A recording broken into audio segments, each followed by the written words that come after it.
welcome to the English video for 8th grade with me, Juniati, your English teacher. In today's video, we are going to study about how to express ability, yaitu mengungkapkan kemampuan, dan how to express willingness, atau bagaimana mengungkapkan keinginan. Jadi di akhir video ini kalian diharapkan bisa mengungkapkan kemampuan dan keinginan dalam bahasa Inggris dengan bahasa yang tepat. Yang pertama, kita akan belajar tentang expressing ability atau mengungkapkan kemampuan. Nah, dalam mengungkapkan kemampuan, kita bisa menggunakan 3 cara. Yang pertama dengan can, yang kedua dengan be able to, dan yang ketiga dengan could. Oke, kita bahas yang can dulu. Kita lihat contoh kalimatnya, I can swim. I can swim artinya saya bisa berenang. He can run fast. He can run fast artinya dia bisa berlari dengan cepat. They can speak English. Mereka bisa berbicara bahasa Inggris. We can cook. Kami atau kita bisa memasak. Ini untuk can. Jadi pola kalimatnya adalah subjeknya dulu atau orangnya. Di sini di kalimat pertama misalnya orangnya adalah I. Setelah I baru can. Setelah can kata kerja pertama tidak boleh ditambahkan apa-apa. Berenang bahasa Inggrisnya swim. Jangan tambah s, jangan tambah in, jangan pakai apa-apa, langsung I can swim. Nah, kita lihat pola yang kedua, yaitu dengan menggunakan be able to. Be di sini maksudnya adalah to be. Jadi, be-nya kita ganti dengan to be sesuai dengan subjeknya. Di paling bawah dari kolom be able to itu sudah saya berikan catatan. Kalau I, to be-nya adalah am. You, they, we, to be-nya adalah are. Dan he, she, it, to be-nya adalah is. Kita lihat contoh yang pertama. I am able to swim. Saya bisa berenang. You are able to read. Kamu bisa membaca. He is able to play soccer. Dia bisa bermain sepak bola. Jadi di sini kita bisa menyimpulkan kalau can dan be able to itu artinya sama, hanya saja struktur kalimatnya berbeda. Yang satu pakai can, yang satunya pakai to be, lalu disambung dengan be able to, lalu baru kata kerja pertama. Nah, baik can dan be able to ini digunakan untuk menyatakan kemampuan pada masa sekarang. Jadi kalau kalimatnya I am able to swim, berarti faktanya memang sekarang bisa berenang. He can run fast, berarti faktanya dia memang bisa berlari dengan cepat. Nah, sekarang kita pindah ke pola yang ketiga, yaitu yang menggunakan could. I could swim when I was little. Saya bisa berenang ketika saya kecil, atau ketika saya masih kecil. Nah, berarti di sini kita bisa ambil kesimpulan bahwa could adalah bentuk past tense atau bentuk lampau. Jadi could ini digunakan untuk menyatakan kemampuan pada masa lalu. Sekarang sudah tidak bisa lagi. Jadi ketika kalimatnya I could swim when I was little, saya bisa berenang ketika saya masih kecil. Nah, kalau faktanya sekarang dia sudah besar, berarti dia sudah tidak bisa berenang lagi. Kalimat yang kedua, he could run fast before the accident. Dia bisa berlari dengan cepat sebelum kecelakaan. Nah, berarti faktanya sekarang setelah kecelakaan dia sudah tidak bisa berlari dengan cepat lagi. Kalimat selanjutnya, they could speak Korean 2 years ago. Mereka bisa berbicara bahasa Korea 2 tahun yang lalu. 2 tahun yang lalu mereka bisa bicara bahasa Korea. Sekarang mungkin sudah tidak bisa lagi. Jadi can dan be able to untuk kemampuan pada masa sekarang, sedangkan could untuk kemampuan pada masa lalu. Jelas ya? Selanjutnya adalah expressing inability. Kalau tadi kemampuan, sekarang inability atau ketidakmampuan. Jadi bagaimana caranya berbicara ketidakmampuan dalam bahasa Inggris? Kita lihat polanya di sini ada 3 juga. Kalau tadi kalimat Di pola sebelumnya ketika kita bicara kemampuan I can swim, nah di sini tidak mampu berarti kita tinggal menambahkan not setelah can. I cannot swim, saya tidak bisa berenang. He can't run fast. Can't itu ada tanda petik satu lalu ada huruf T, itu adalah singkatan dari notnya. Jadi kalau notnya itu mau ditulis tanpa singkat, itu seperti contoh kalimat pertama, cannot.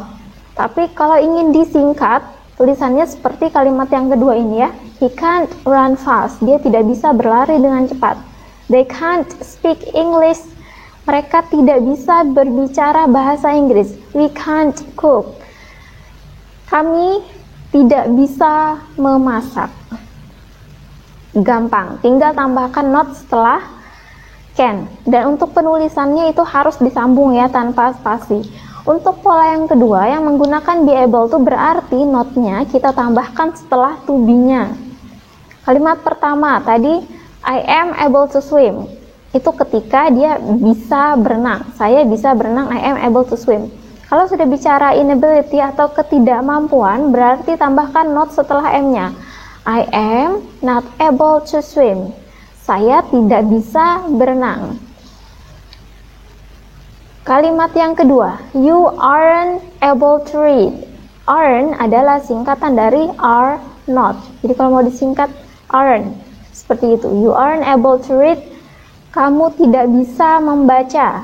He is not able to play soccer. Dia tidak bisa bermain sepak bola. Itu untuk menyatakan ketidakmampuan pada masa sekarang. Nah, kalau ketidakmampuannya pada masa lalu, berarti kita menggunakan pola yang ketiga yaitu could. Tinggal tambahkan not setelah could. I could not swim when I was little. Saya tidak bisa berenang ketika saya masih kecil. Nah, sekarang dia sudah besar, kemungkinan faktanya dia sudah bisa berenang. He couldn't run fast. Couldn't adalah singkatan dari could not. Jadi kalau mau disingkat bisa tambahkan huruf N, tanda petik 1 baru T. He couldn't run fast before the accident. Dia tidak bisa berlari dengan cepat sebelum kecelakaan. Berarti mungkin faktanya sekarang sudah sebaliknya. They couldn't speak Korean 2 years ago. Mereka tidak bisa berbicara bahasa Korea 2 tahun yang lalu. 2 tahun yang lalu mereka tidak bisa. Kemungkinan hari ini sudah sebaliknya karena mereka sudah punya waktu 2 tahun untuk belajar bahasa Korea. Kemungkinan sekarang mereka bisa. Jadi kalau menggunakan could sama saja seperti berbicara ability tadi. Could untuk ketidakmampuan masa lalu, can dan be able to untuk ketidakmampuan di masa sekarang. Jangan lupa karena ini ketidakmampuan berarti harus menambahkan not. Sekarang topik yang selanjutnya yaitu expressing willingness. Willingness atau kemauan. Yang namanya mau berarti kita bicara tentang masa depan, sesuatu yang ingin kita lakukan di masa depan. Mengekspresikan willingness ini bisa dengan 2 cara. Yang pertama dengan menggunakan be going to.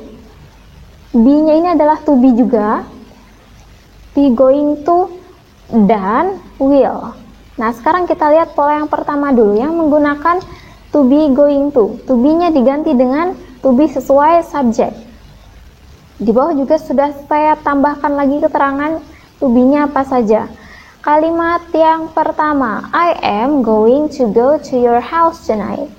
Saya akan, am going to-nya itu artinya akan, go-nya pergi, to your house tonight, ke rumahmu malam ini. She is going to cook fried rice. Dianya adalah perempuan. Dia akan memasak nasi goreng. They are going to make cheesecake.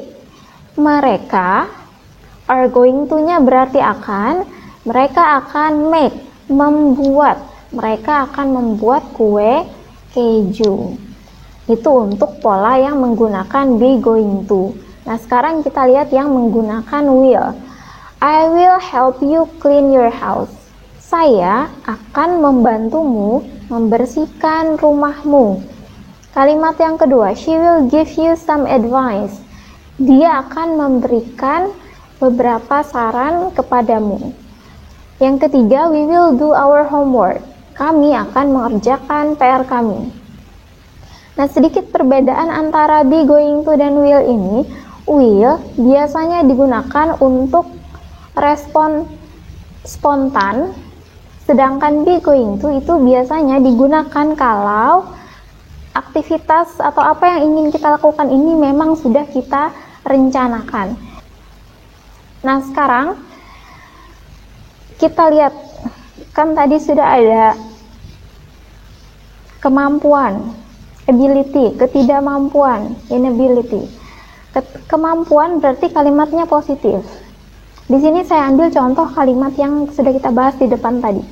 He can run fast, itu adalah kalimat positif, artinya dia mampu berlari dengan cepat. Kalimat negatif berarti ini berubah menjadi kalimat ketidakmampuan, tinggal menambahkan not kan tadi, he cannot run fast.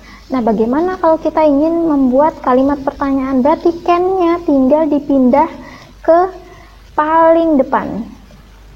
Can dulu, orangnya siapa, setelah itu baru kata kerjanya. Can he run fast?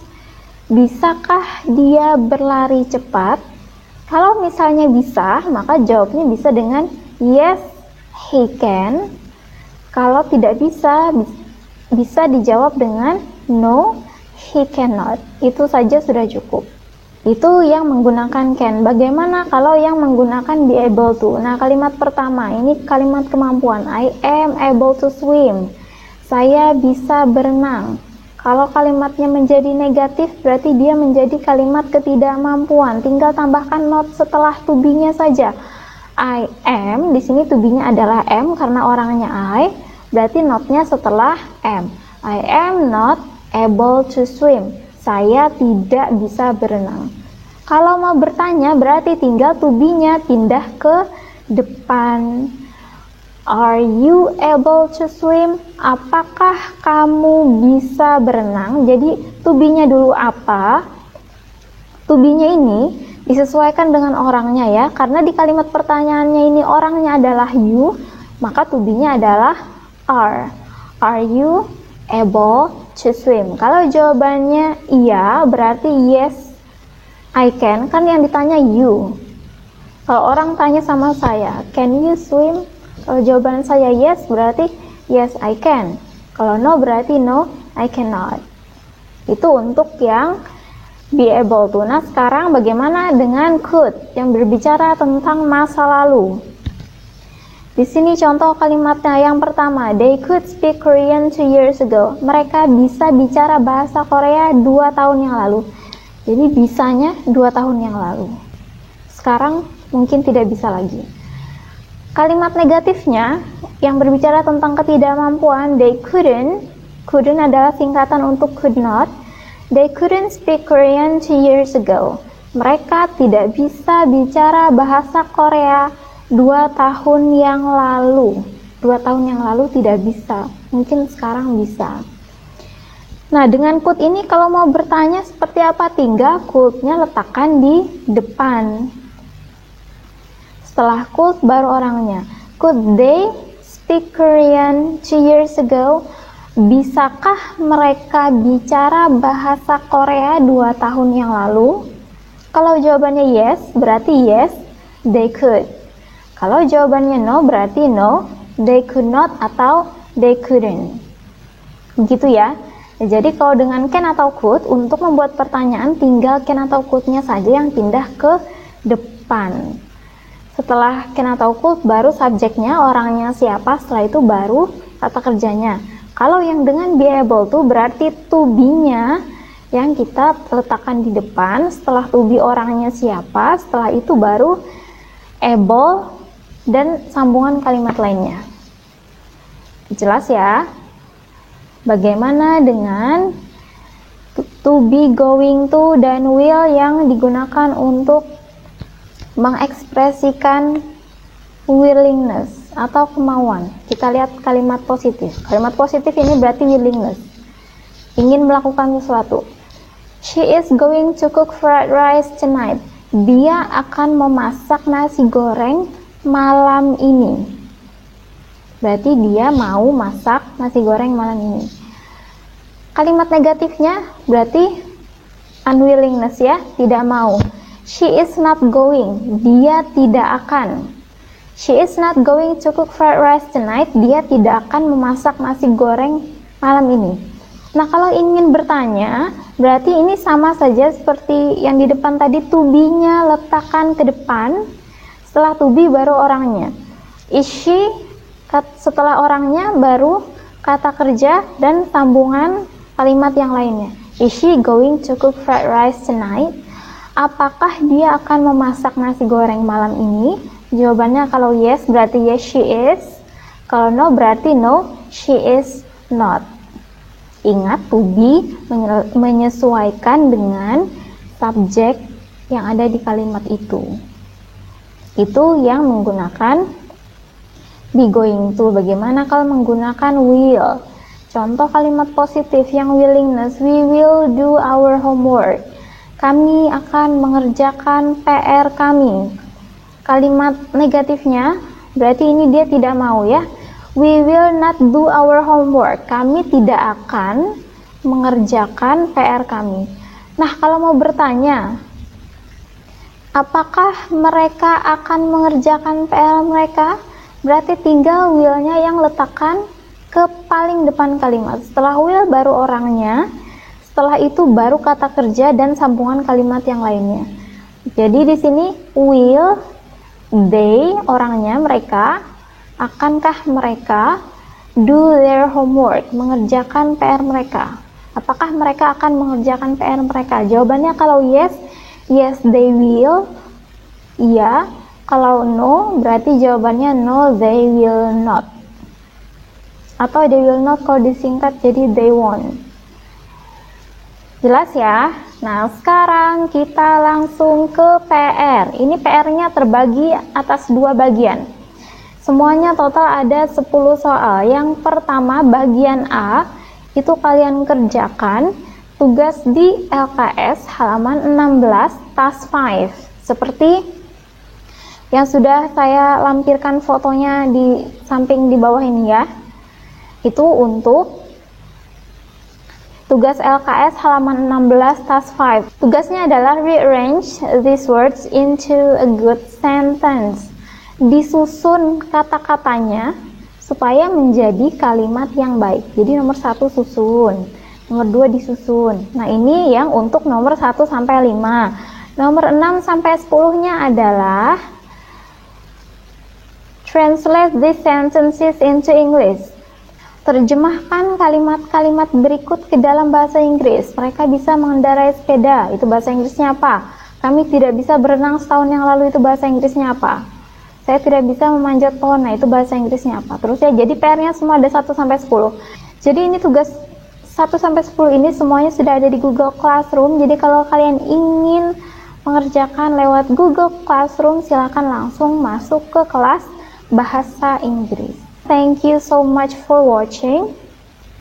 Jangan lupa untuk terus belajar di rumah dan tetap jaga kesehatan. If you have any question about the topic or about the homework, you can just ask your homeroom teacher, or if you have my number, you can just contact me directly. Thank you so much for your attention. I'll see you in the next video. Bye.